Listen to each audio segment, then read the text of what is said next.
Assalamualaikum warahmatullahi wabarakatuh. Perkenalkan nama saya Rangga Aditya Nugroho, NIM 302022002008. Di sini saya akan mempresentasikan hasil PPT saya, yaitu infrastruktur transportasi yang efisien, sebuah keharusan. Infrastruktur transportasi yang efisien menjadi faktor kunci dalam menunjang kemajuan dan kesejahteraan suatu negara. Jaringan transportasi yang terhubung dengan baik memungkinkan pergerakan orang dan barang dengan lancar, mendorong pertumbuhan ekonomi, dan meningkatkan kualitas hidup masyarakat. Kondisi jaringan transportasi saat ini, jaringan rel kereta api di Indonesia masih belum optimal, terutama di daerah-daerah dengan kepadatan penduduk tinggi. Jalan tol pun seringkali mengalami kemacetan, terutama di jam-jam sibuk.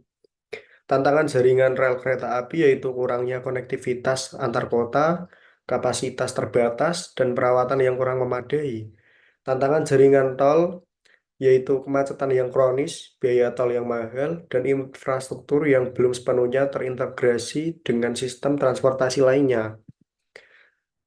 Lalu untuk tujuan yaitu untuk meningkatkan konektivitas dan mobilitas.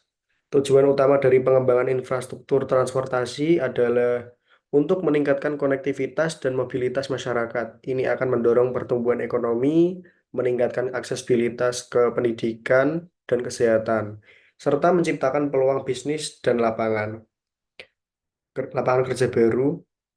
Konektivitas yang lebih baik menghubungkan daerah-daerah terpencil dengan pusat-pusat ekonomi, membuka peluang bagi pengembangan wilayah baru. Untuk yang kedua, mobilitas yang lebih tinggi, meningkatkan efisien perjalanan, mengurangi waktu tempuh, dan meminimalkan kemacetan. Untuk yang ketiga, aksesibilitas yang lebih luas, memberikan akses yang mudah dan terjangkau ke berbagai publik dan fasilitas penting. Opsi satu yaitu penambahan jalur rel kereta api baru. Penambahan ini dapat dilakukan di daerah-daerah yang memiliki potensi ekonomi tinggi dan kepadatan penduduk yang tinggi. Jalur ini dapat dihubungkan dengan jaringan rel yang ada atau dibangun sebagai jalur baru. Keuntungannya yaitu kapasitas angkut yang lebih besar, efisiensi bahan bakar, dan emisi gas rumah kaca yang lebih rendah. Untuk tantangannya yaitu biaya pembangunan yang tinggi, pembuatan lahan, dan waktu konstruksi yang lama. Opsi dua yaitu reaktivasi jalur rel kereta api yang tidak aktif. Jalur, jalur rel ini dapat direaktivasi untuk meningkatkan konektivitas dan mobilitas di daerah-daerah terpencil. Ini merupakan solusi yang lebih hemat biaya daripada membangun jalur baru. Untuk tahap yang pertama yaitu penilaian kondisi jalur rel kereta api dan infrastruktur pendukung. Untuk tahap 2 rehabilitasi jalur rel, perbaikan jembatan, dan pembangunan stasiun. Untuk yang tahap ketiga yaitu pengadaan kereta api dan operasionalisasi jalur. Untuk opsi yang ketiga, pembangunan jalan tol baru. Pembangunan ini dapat dilakukan di daerah-daerah dengan kepadatan lalu lintas yang tinggi dan potensi ekonomi yang besar. Jalan tol baru dapat dihubungkan dengan jaringan jalan tol yang ada atau dibangun sebagai jalur baru.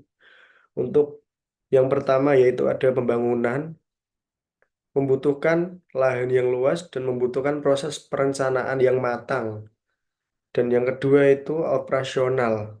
Pengaturan tarif tol dan manajemen lalu lintas meminimalkan kemacetan. Dan yang ketiga ada perawatan. Perawatan ini menjadi pekerjaan rutin untuk menjaga kualitas jalan dan infrastruktur pendukung. Pertimbangan untuk setiap opsi. Setiap opsi memiliki keunggulan dan kelemahan yang perlu dipertimbangkan dengan cermat. Evaluasi yang komprehensif harus dilakukan sebelum memutuskan opsi yang paling sesuai, yaitu opsi penambahan jalur rel, keunggulannya yaitu efisiensi dan ramah lingkungan. Untuk kelemahan sendiri itu biaya tinggi, waktu pembangunan lama. Untuk opsi yang reaktivasi jalur rel, keunggulannya hemat biaya, waktu pembangunan lebih cepat, dan untuk kelemahannya pun kapasitas terbatas dan tidak selalu feasible. Pembangunan jalan tol. Dalam opsi ini memiliki keunggulan meningkatkan konektivitas dan aksesibilitas.